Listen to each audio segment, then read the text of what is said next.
Good morning or afternoon, depending on where you're calling in from. It is 11 o'clock Central, so we will get started. Welcome, everyone, and thank you for tuning into today's webinar, Resources to Improve Your Health Science Classroom Management. My name is Emily, and I will be your moderator for today's presentation. Presenting today, we have Shikha Goodwin. She is one of the product managers here at Realityworks. Shikha earned her doctorate in biomedical engineering from the University of Minnesota, as well as a master's in chemical engineering from Georgia Institute of Technology. She has a passion for education and has served on a variety of volunteer organizations. She is a fantastic resource for today's presentation.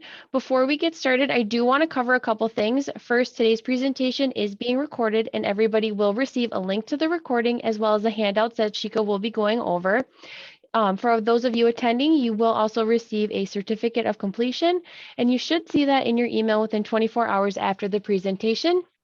Second, we will have time at the end for a Q&A session, so please feel free to type any questions or any, if you have any comments, please feel free to type those in the chat or the Q&A feature located at the bottom of your screen, and we will answer those at the end of the presentation. With that being said, I'm going to pass things over to Shikha to get us going. Thank you very much, Emily. Good morning and welcome to this presentation titled Resources for Health Science Classroom Management. Once again, I welcome you all and thank you, Emily, for that beautiful introduction. Again, my name is Shikha Goodwin and I work as a product manager here at Realityworks.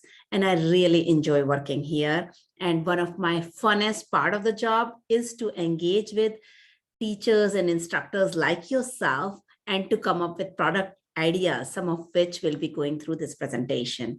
Today, I hope to accomplish and provide you with some of the classroom management techniques, and you can take those techniques and use those tidbits in your classroom. And I hope that it will help you in your classroom management skills, especially in health sciences. I hope to cover skills, checklist, curriculum, along with various products that we make here at Realityworks.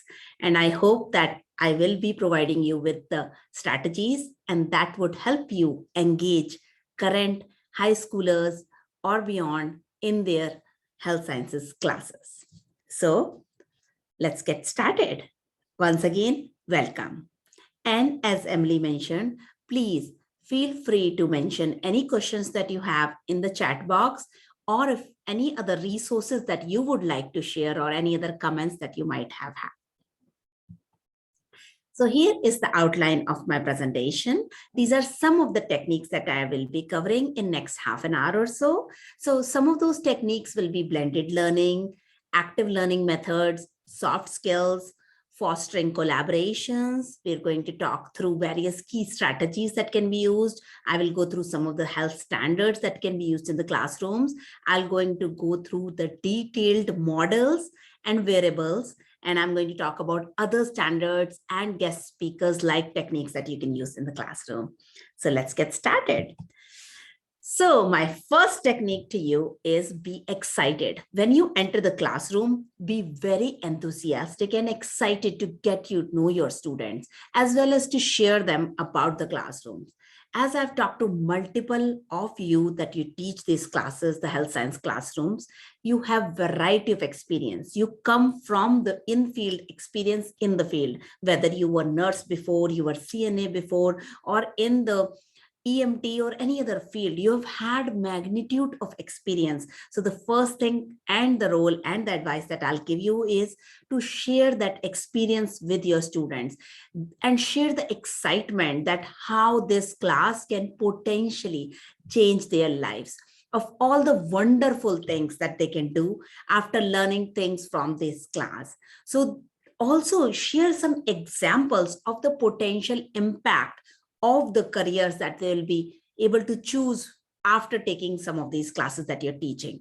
So to highlight, definitely share your experience, share about the potential careers, and then ask them what they want to learn in the class and why they have taken this class. And this excitement really beams through, and this excitement really helps students be engaged and be motivated to learn. So that's my first advice to you. Second, go through the blended learning methods. From last year and a half, we all have seen how COVID has changed learning. In this COVID era, you have all gone through hybrid learning, online learning, in-class learning. So you've gone through various learning methods. So now when you have a choice, why not employ as many of those methods and more in your learning methods? So whether that is face-to-face learning, virtual learning, using webinar links, simulations, and so on. And also don't be afraid to ask your students how they learn. What else would they like to see? In my classrooms, when I used to teach, I used to do surveys 3 to 4 times during my entire class. So whether it's in like 1 month, 2 months period, and ask students, what are the methods they really loved learning from? What are the methods they would like to see more? So I used to do that and always use their resources and the survey data to employ more and more blended learning methods, whether that be active learning methods. It's been shown that brain, when it's involved in varieties of learning methods and varieties of ways, it learns better. So there goes the passive learning method. Passive is when their students are just absorbing or listening, but active is when they're using more than one part of their brain. So whether it is actively thinking, actively writing, actively speaking, they are more engaged. So I always use this chain of thought of never to speak more than 5 minutes. If you've spoken more than 5 minutes, just be quiet, have them assimilate the knowledge, and at that point, employ various active learning methods, whether that is 2-on-2 sharing, whether it's writing, and I'm going to go through some of those methods in detail in this one of my slides. But I would highly encourage to Google active learning methods and go through some of those methods in your classroom. Another method that I have used successfully in my classrooms in the past is flipped classroom. What that means is you pre-record yourself giving the lecture and provide that video to the students beforehand, with the assumption and the understanding that the students will watch that lecture and go through that before coming to the classroom. So now what that opens you up is that entire classroom, that period for questions, for discussion, and lot more learning. Now students are actively engaged and you can see how much of that information they have assimilated, what are the tough points, how you can go through deeper in those topics. And this really helped me a lot. I used to teach anatomy class, and for 1/3 of my anatomy lectures, I used to use flipped classroom learning method. The best way to say how you are learning is to see that we are all learning from each other. Give them the understanding of their backgrounds and ask them about their role models and why they want to learn. Make them as many groups as they can to learn about each other from each other. If they will learn to teach and share in a group settings, this will really amplify their learning. I have a resource here, which you can click on this link and go. It provides in detail strategies of how to engage various groups, how to form various teams, and how you can really incorporate the teaching that you have in your classrooms in variety of methods, whether that is to give them stickers, handouts, having them come together as a group, whether you can use a count of method where you can students form groups based on numbers, you can have students form groups based on the color they're wearing, you can have students form groups based on where they're sitting, you can have students form group based on if they've never been in a group together. Because one of the things that happens when you form teams and groups is same set of students will come together each time. And your idea of forming these groups is to break those same patterns. You want students to be in a new group settings so that if one student has a strategy, they can share with other student. If one student has a weakness, they can learn from other student and they can incorporate various methods. You can remind that to the students in the beginning. You can tell them, you can assign groups, you can incorporate these studies, You can have some as a leader, some as a recorder, some as a timekeeper. You can have various strategies, but basically you have to foster collaborations. You can incorporate the strategies of learning that one student might have for other students and be able to share. Next, I have an example for you is soft skills. Soft skills really matter. 61% of the managers believe that soft skills are the most important skills.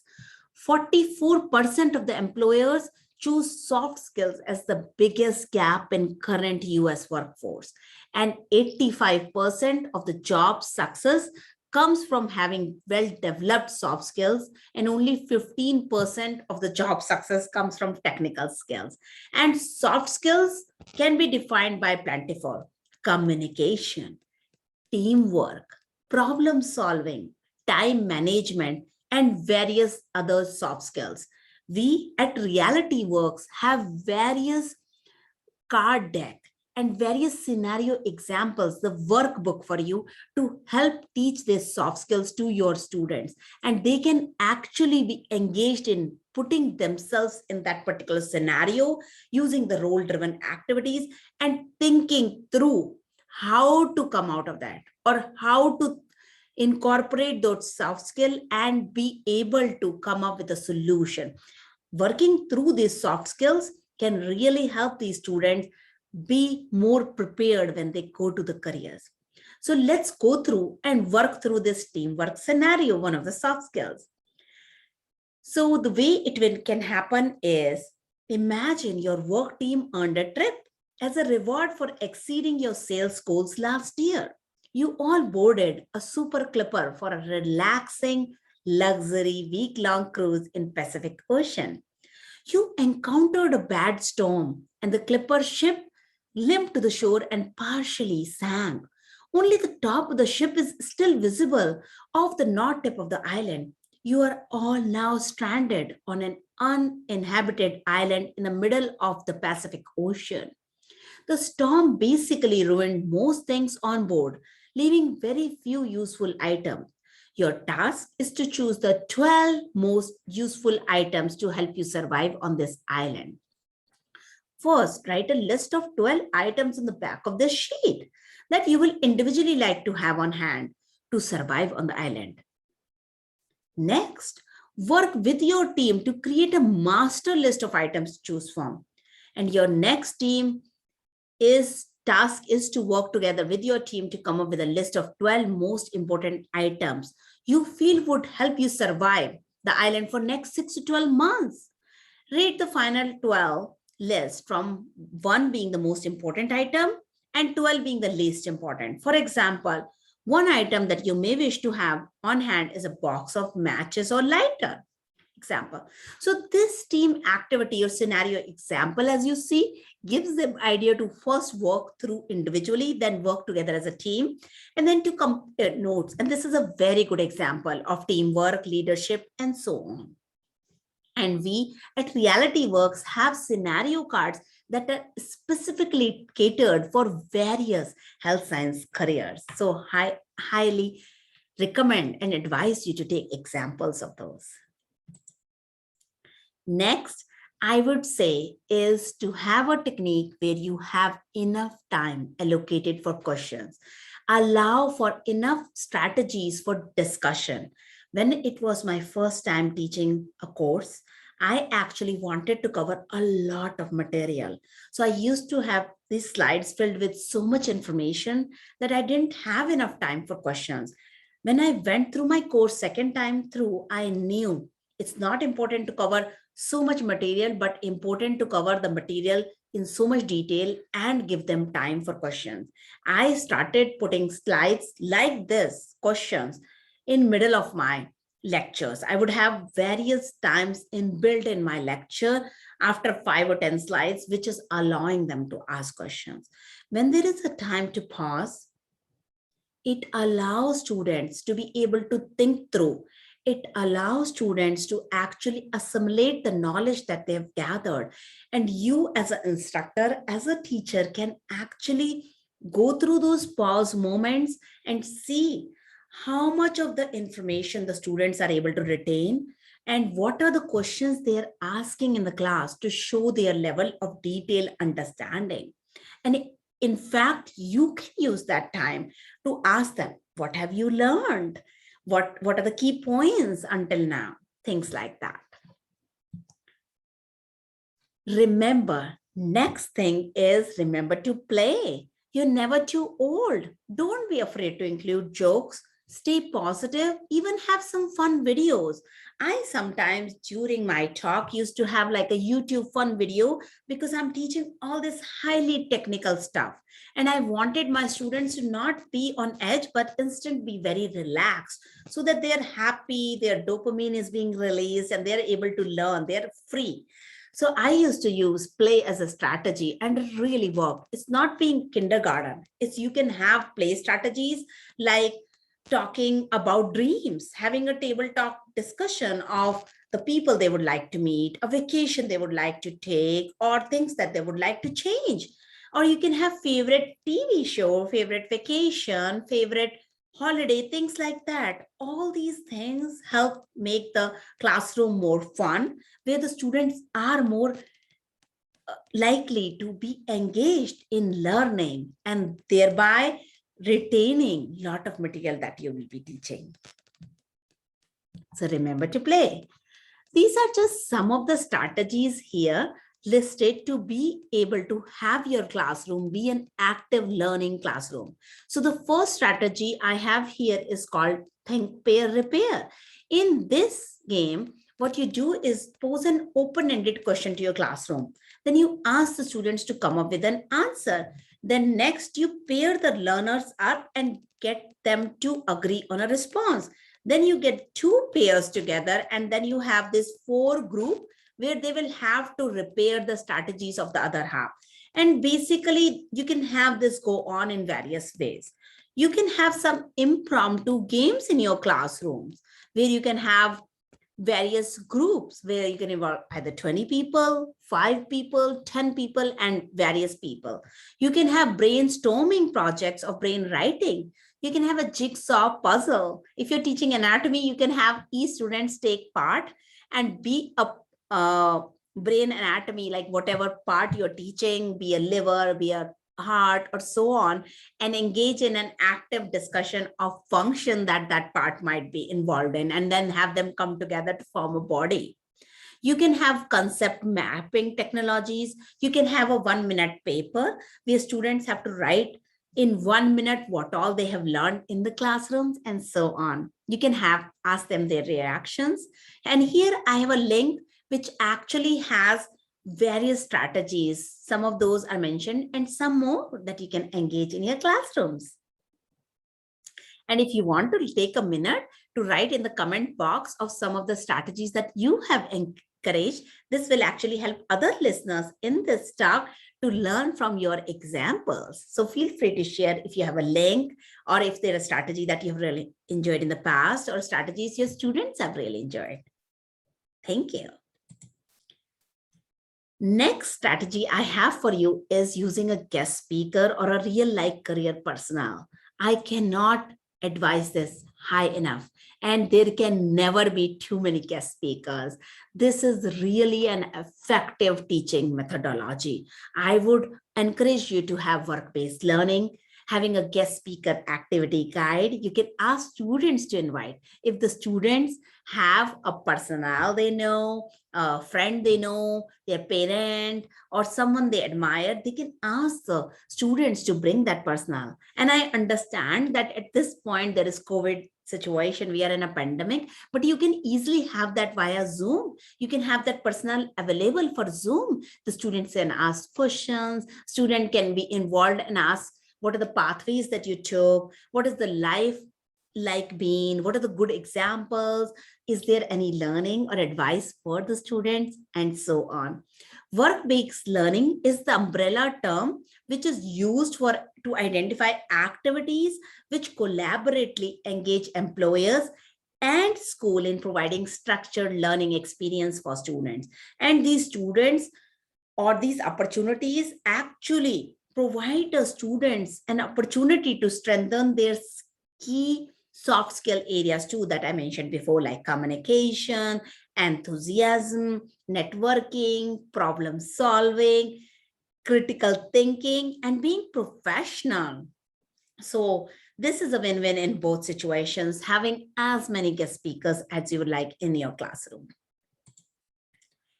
Next is an example for classroom management examples where you can have teaching skills or classroom management. And for teaching skills, you can have skills checklist.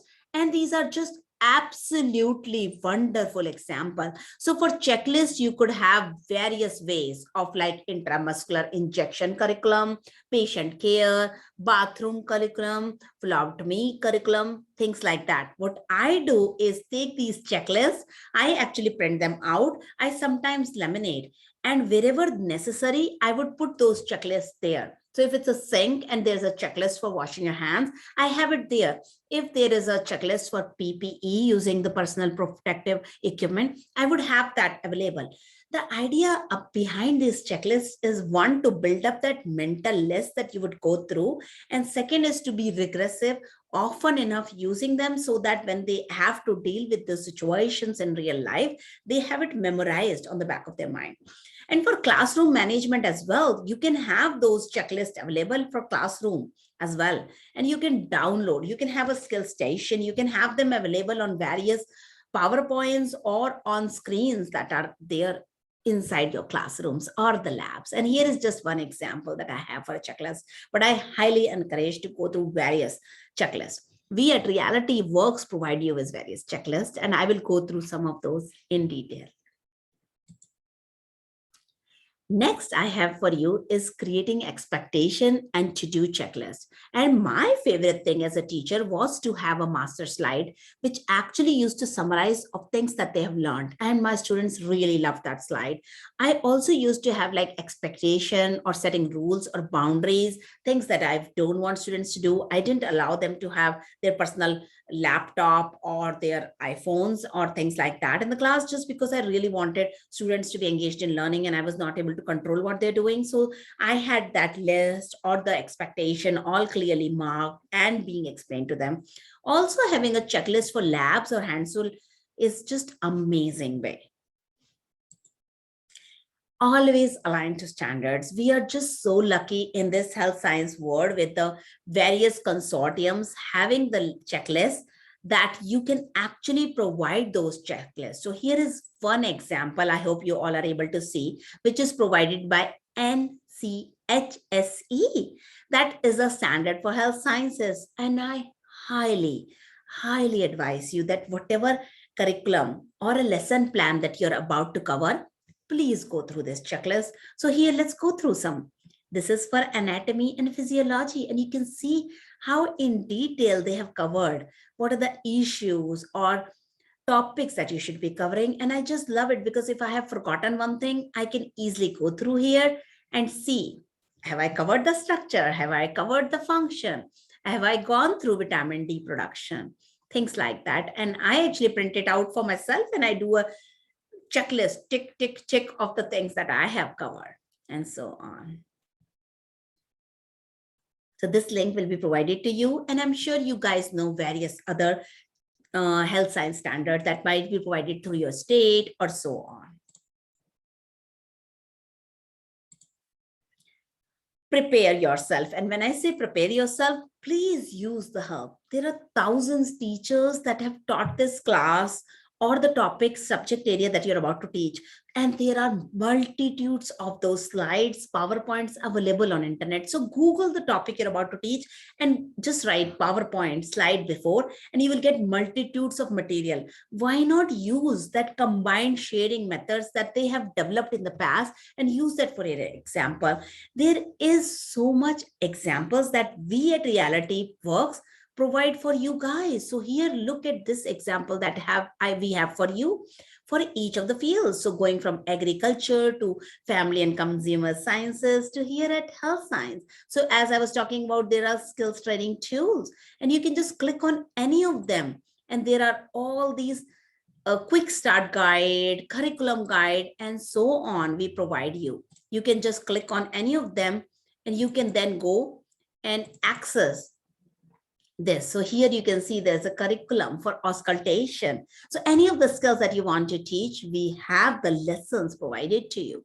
And these lessons actually have pre-quiz, post-quiz, the items that the student should be learning, anatomy and so on. So, and it's all in a really nice handout format. It's all in a PowerPoint format, and we provide it all for free. So here you can do this empathy activity and things like that. And it's just wonderful ways that you can be engaged in. We have lessons for a curriculum for a variety of products. We have also classroom management skills. We have various scenarios. We have nursing skills sim kit, CNA skills sim kit, taping and wrapping skills sim kit, and classroom kits, and variety of other resources. And as I was talking about them, look at some of these classroom management hands-on tools. And you can imagine students, how they're engaged and how much they are learning. So let's just click on one of these as an example. And you can see in these pathways how detailed they are, how much stuff they can provide the students, and how engaging the resources are. And a lot of these resources, we design them so that they will be really appropriate for classroom management. And what I mean by that is we have designed it in a way that you can actually form groups in your classes. You can have them share experience and talk to each other, take role-based experience and so on. We want your students to be engaged. We do provide variables that can teach empathy. And here is just a snapshot of some of the variables that we have: a geriatric simulation suit, a pregnancy simulator, hemiplegia simulator, hearing impairment simulator, arthritis simulator, visual impairment simulator, and so on. And students really love these simulators. And as I was talking about, these are the list of variables, simulators that can teach empathy to your kids and really give them the understanding of what it is like to have a condition or to live with on a daily basis. And nothing will create a memorable and an impactful experience like walking in the shoes of someone who is actually experiencing in these conditions. And if there is a variable that you have used in the past, please do feel free to mention in the chat box, just so that other people on this webinar can enjoy and employ that. This is an example of variable simulators that can teach nursing skills. So here in health sciences, those are important. And these variables are also a great way to teach variety of nursing skills as well as patient communication skills, so that soft skills that we were talking about in the past, they come in very handy. And all of these simulators from Realityworks, they come with curriculum that can integrate a soft skills component as well as teaching the hard skills of learning. And here is just an example of some of the simulators we provide, like blood pressure simulator, small injection pad, venous venipuncture, forearm venipuncture, geriatric skin condition, and so on. And next trick I have for you is to have models. Because these models are really a great way to give them a hands-on feeling of the topics that they're learning in the class. And we provide models for almost so many of these health sciences skills here at Realityworks. Here is an example of an auscultation trainer. Here an example of a moulage training kit. And we have various geriatric medication management class pick, splints and braces supply pack, and just a lot of things for you that you can use. I would highly encourage to use the simulators with scenarios. We health sciences has the use power of scenarios with standardized patient for years to help with teach nursing skills. But sometimes your scenario will include the use of simulators or hands-on resources as well. Here are an example of two different ways to learn hard skills using simulation and scenarios. The first photo is using a blood pressure simulator on a standardized patient. You can create any scenario you want and have one student to be the nurse, actually learning how to take blood pressure, and have the students switch roles.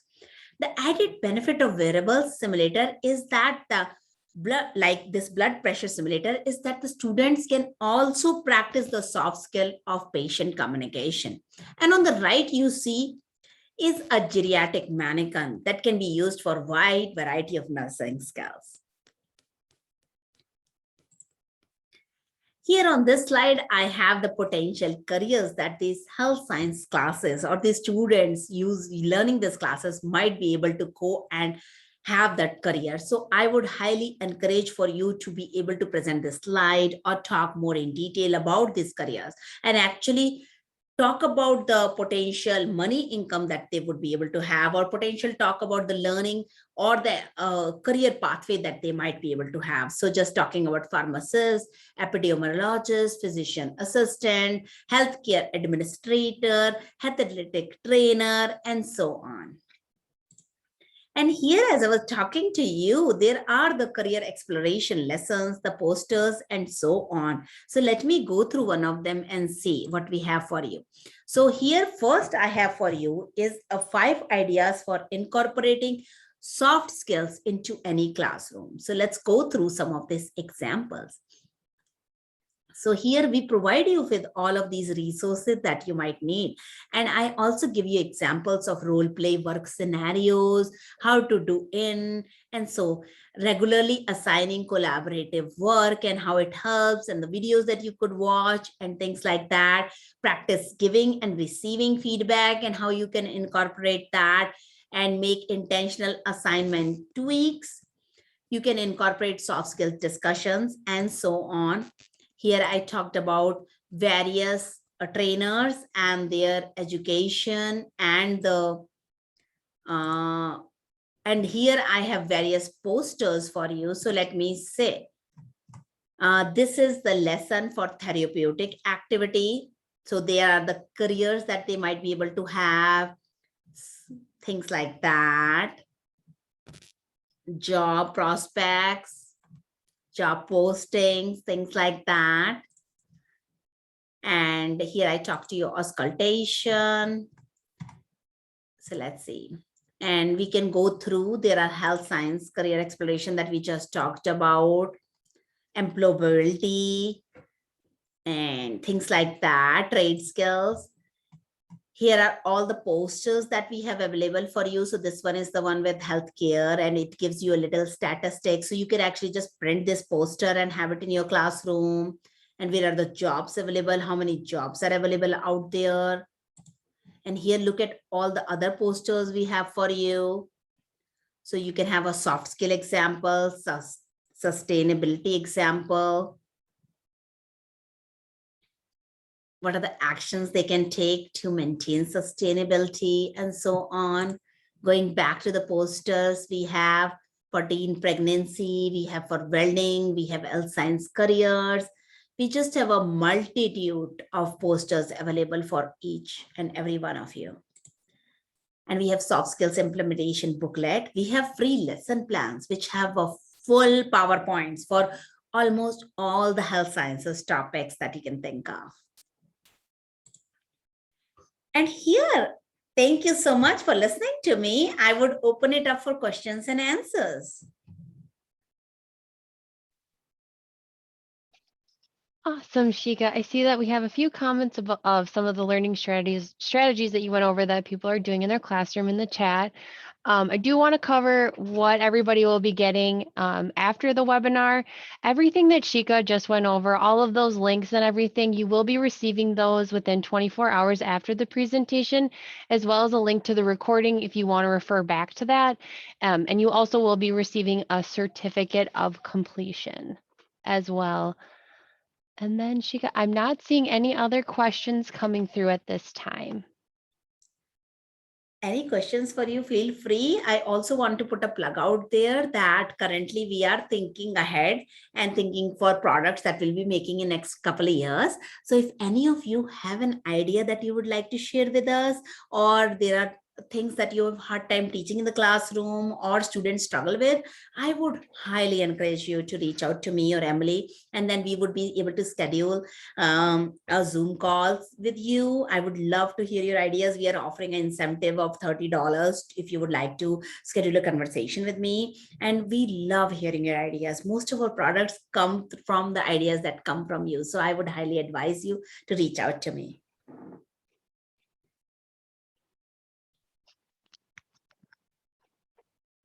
All right. Thank you for attending today's webinar. Look out for that email.